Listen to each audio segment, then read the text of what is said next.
one. Paul Maltby, I believe your hand's up.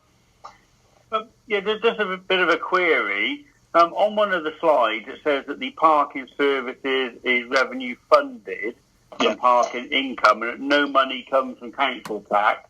Yeah. Why are Portishead people going to pay for a parking enforcement officer if you're going to get enough income from that to pay for him? Good question. Because technically at the moment, the income that we are currently doing, which is from our pay and display machines and our enforcement, pays 100% for everything we do. What we're doing with yourselves is a completely new venture. Obviously, there's not an officer in situ yet, and that will change that. So if I did this presentation probably in 6 months, then I'm going to have to correct it.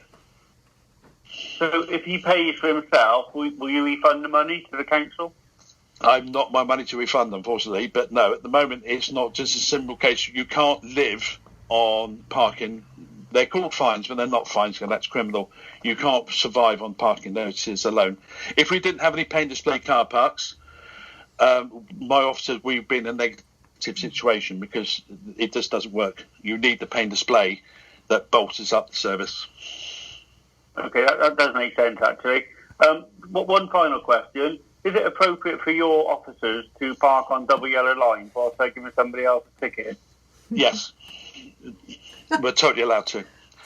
So within any parking order, if you talk on the on-street orders, they all say the same. They list the vehicles that are allowed to park on that restriction. And the list starts with emergency vehicles. It then goes on to, in no particular order, and I'll probably get the order wrong anyway, doctors. It goes on to what they call universal service vehicles, which is technically the Royal Mail. The Royal Mail nationally can park where they want. It then goes and lists that a civil enforcement officer carrying out enforcement duties can park on a restriction for 3 reasons. One reason is highway maintenance, so to pick a cone up. Another reason is for safety, so if there was somebody falling over in the middle of the road, they can just pull up in their van and put their lights on. And the third reason, to enforce.